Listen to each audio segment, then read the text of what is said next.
انسان کی زندگی میں کئی دور آتے ہیں اور آخری دور میں ماضی کی یاد کے حوالے سے ذہن میں کئی سوچیں آتی ہیں۔ اب ان کی اصلاح کیسے کریں؟ سوال اصل میں یہ ہے کہ کیا حال کا ایمان ماضی کے کفر کو مومن کر سکتا ہے؟ ضرور کر سکتا ہے۔ آپ نے جب آج کلمہ پڑھا، توبہ کا کلمہ پڑھا، تو مسلم کون ہوا، بخشا کون گیا؟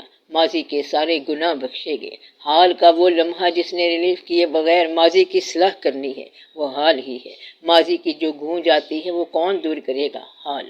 یاد گناہ کون ترک کرے گا؟ حال۔ اگر آپ یہ کہتے ہیں کہ حال کی نیت جو ہے وہ ترک نہیں ہوتی، تو پھر اسے پختہ کرو، یعنی کہ آپ کے اندر یہ احساس ہونا چاہیے، یہ ڈٹرمینیشن ہونی چاہیے کہ میں نے بخشش میں داخل ہونا ہے۔ یاد ماضی سے نجات ماضی کی خامی کو ریپیٹ نہ کرنے کا فائنل فیصلہ ہے، تو یہ نجات ہے۔ آپ کہو کہ if it comes again I will not do it so، اس طرح نجات ہو جائے گی۔ تو ماضی کی غلطی سے کیسے نجات ہو جاتی ہے؟ اگر آپ کو دوبارہ وہ چانس ملے تو ویسا نہیں کریں گے۔ ایک جگہ پر 10 مجرم 10 قیدی تھے۔ ایک آدمی ان کے پاس گیا اور پوچھا کہ اگر تمہیں دوبارہ چانس ملے تو کیا کرو گے؟ ان میں سے ایک کہتا ہے کہ میرے پاس اور کوئی چارہ نہیں تھا، وہ چارہ تھا جو میں نے کیا ہے۔ There was no way out، اس میں میری کوئی غلطی نہیں ہے۔ دوسرے قیدی نے کہا کہ میری تو غلطی ہی نہیں تھی، غلطی تو کسی اور کی تھی، میں تو ایسے ہی بے گناہ پھنس گیا۔ تیسرے پہ قتل کا مقدمہ تھا۔ اس سے کہا گیا کہ اگر تمہیں دوبارہ چانس ملے تو کیا کرو گے؟ اس نے کہا کہ میں اسے دوبارہ قتل کروں گا۔ تو اس میں ابھی تک نفرت جاری تھی۔ کچھ لوگ ہوتے ہیں جو ریپنٹنس کرنے والے ہوتے ہیں، اور کچھ لوگ ہوتے ہیں جو ماضی کی غلطیوں کو جسٹیفائی کرنے والے ہوتے ہیں۔ آپ کس سٹیج والے ہیں؟ ہم جسٹیفائی تو نہیں کرتے، تو آپ ریپینٹ کرنے والے ہیں۔ یہ جو ریپینٹنس ہے یہ نجات کا طریقہ ہے، یعنی کہ if you are given a chance again you will not do it، یا یہ کہ you will do it differently۔ اگر یہ بات پیدا ہو گئی، احساس پیدا ہو گیا کہ دوبارہ ایسی غلطی نہیں کروں گا، تو یہی جو نجات ہے، یہ توبہ ہے۔ تو ماضی کی غلطیوں میں سب سے خطرناک گناہ وہ ہے جس گناہ کا اس گنہگار کو زندگی بھر احساس نہ ہو۔ وہ گناہ ناقابل معافی ہوتا ہے۔ جس گناہ کا وقت پر احساس ہو گیا کہ وہ گناہ ہے تو وہ تو ختم ہو گیا، بخشا گیا۔ تو موت سے پہلے یہ احساس ہونا کہ مجھ سے کوئی غلطی سرزد ہوئی ہے، یا یہ اقرار کہ مجھ سے کوئی غلطی سرزد ہوئی ہے، یا یہ اعتراف کہ مجھ سے کوئی غلطی سرزد ہوئی ہے، یہ نجات کا ذریعہ ہے۔ تو سوال کا جواب کیا ہوا؟ ہر انسان ماضی کی غلطیوں اور غلطیوں کی یادوں اور یادوں کی گونجوں سے بچ سکتا ہے۔ خطا اور نسیان انسان کی سرشت ہے۔ یہ اللہ تعالیٰ نے فرمایا ہے کہ تجھے میں نے ضعیف پیدا کیا، خطا کرنے والا پیدا کیا، اور تمہیں احسن تکوین پیدا کیا، پھر اسفل سافلین بھی کر دیا۔ تو یہ سوئنگ آف پینڈولم درمیان میں آسکیلیٹ کر رہا ہے۔ اب یہ آسکیلیشن آپ کو نیچر نے دی ہے۔ آپ گوئنگ ٹو ون ایکسٹریم اور پھر آپ گوئنگ ٹو اندر ایکسٹریم۔ کچھ لوگ ایسے ہوتے ہیں جو اس میں انوالو ہو جاتے ہیں، اور کچھ لوگ ایسے ہوتے ہیں جو نیکی اور بدی دونوں کا علم حاصل کرتے ہیں۔ نیک آدمی بھی بدی کا علم رکھتا ہے لیکن وہ بدی میں انوالو نہیں ہوتا۔ تو اللہ تعالیٰ نے یہ بازار بنایا ہے اور ہر آدمی اس میں سے گزرتا ہے۔ تو یہ دنیا ہے اور ہر آدمی اس بازار سے گزرے گا۔ دنیا میں نیکی، دنیا میں بدی اور دنیا میں خامی جو ہے یہ سب کو معلوم ہوگی۔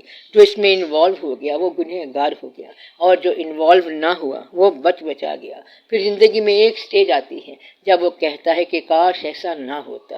پہلی سٹیج یہ ہوتی ہے کہ کاش ہم نے وہ کیا ہوتا جو ہم نے نہیں کیا، اور کاش ہم نے وہ نہ کیا ہوتا جو ہم کر بیٹھے ہیں۔ کاش it should have been different. انسان سوچتا رہتا ہے کہ اگر یوں ہو جاتا تو کیا ہی اچھا ہوتا۔ اگر تو وہ تقدیر کا سفر تھا تو خاموش ہو جاؤ، اور جس جگہ سے آپ کو تکلیف ہوئی تھی اس جگہ سے آئندہ لوگوں کو بچاؤ۔ یہ توبہ کا ایک طریقہ ہے۔ آپ کہو کہ یہ دریا یہاں گہرا ہے، یہاں میں ڈوبنے لگا تھا، پھر اس کے فضل نے سفینہ کنارے لگا دیا۔ اب میں اس جگہ پہ کھڑا ہو گیا ہوں تاکہ یہاں سے کوئی نہ گزرے۔ I am the light house, یہاں سے نہ گزرنا ورنہ ڈوب جاؤ گے۔ یہاں پر سب مرد چٹانیں ہیں، ٹکرا جاؤ گے، پاش ہو جاؤ گے، ڈوب جاؤ گے۔ اس کے انڈرنیتھ کچھ اور ہی کرنٹس چل رہی ہیں۔ تو اس طرح لوگوں کو بچاؤ۔ بات سمجھ آئی؟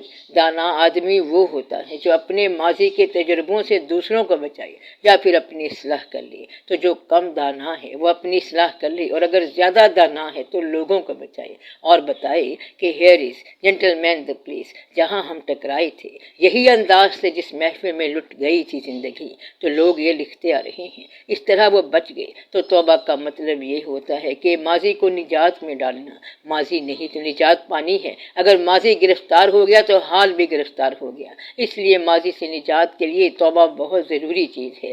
جس کو غلطی کا احساس ہو گیا سمجھو کہ وہ نیکی کے قابل ہے۔ سب سے بڑا اور خطرناک مجرم وہ ہے جس کو اپنے ظلم کا احساس نہ ہو۔ اپنے جرم پر فخر کرنے والا تو ویسے ہی برباد ہو گیا، جس کو جرم کا احساس نہیں ہوا وہ خطرے میں ہے، اور جس کو جرم کا احساس ہو گیا وہ بچ سکتا ہے۔ جس نے توبہ کر کے جرم سے نجات پالی وہ بچ گیا اور ہمیشہ ہمیشہ کے لیے فلاح پا گیا، سعادت دارین حاصل کر گیا۔ تو یہ شعبے ہیں، یعنی جرم پر غرور کرنے والا، جرم کو اپنی صفت کے طور پر بیان کرنے والا، جرم سے لا علم اور غافل ہونے والا، اور جرم پر افسوس کرنے والا، پھر یہ توبہ کرنے والا کہ آئندہ جرم نہ ہوگا، اور اس جرم سے لوگوں کو بچانے والا۔ تو یہ سارے درجے ہیں، تم کسی ایک جگہ ڈھل جاؤ تو بچ گئے۔ تو جرم بھی ایک استاد کے طور پر آتا ہے، نیشن کو اس جرم سے بچاتا ہے کیونکہ وہاں تمہیں مبلغ بن جانا ہوتا ہے۔ لوگوں کو بچاؤ، بات سمجھ گئے آپ؟ اس لیے اپنے آپ کا ذکر اتنا کیئرلیسلی نہ کیا کرو، اپنے آپ کی کچھ تو عزت کرو۔ جرم سرزد ہو جائے تو توبہ ہو جائے، توبہ کرنے کے بعد اب جرم کا تذکرہ نہ کرو۔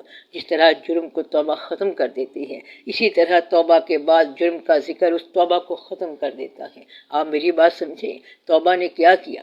آپ کا جرم ختم کر دیا، اور اگر توبہ کے بعد آپ پھر جرم کا ذکر کر رہے ہو تو اب توبہ ختم ہو جائے گی۔ اس لیے توبہ کے بعد جرم کا تذکرہ نہ کرو۔ عطا کے سامنے تیری خطا کا ذکر ہی کیا؟ جب آپ عطاؤں میں داخل ہو گئے تو اب خطاؤں کا ذکر کیا کرتے ہو؟ اب ان باتوں کو چھوڑو۔ خطا تو معاف ہو جاتی ہے، لیکن انسان کے اندر یہ خیال آ سکتا ہے کہ اگر خطا کے بارے میں یہ علم اتنی عمر گزرنے کے بعد ہوا کہ اب باقی عمر رہ ہی نہیں گئی تو یوں لگتا ہے کہ اب بخشش تو ہو گئی، لیکن اتنی زندگی اس حالت میں جینا تو نصیب نہیں ہوا۔ انسان کہتا ہے کہ اگر مجھ سے یہ خطا سرزد نہ ہوتی تو میں اتنی اچھی زندگی بسر کرتا، کاش میں اس وقت توبہ کر لیتا۔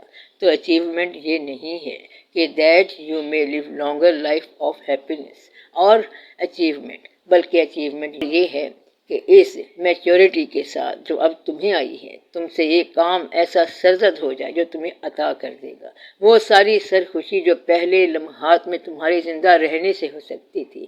سبزیاں، گاجر، مولی روز اگتی ہیں، چھوٹی موٹی چیزیں ہر روز بنتی رہتی ہیں۔ کہتے ہیں کہ مت سہل ہمیں سمجھو، پھرتا ہے فلک برسوں، تب خاک کے پردے سے انسان نکلتا ہے۔ تو انسان تو خاک کے پردے سے بنتا ہی بڑی دیر کے بعد ہے۔ ہزاروں سال نرگس اپنی بے نوری پہ روتی ہے۔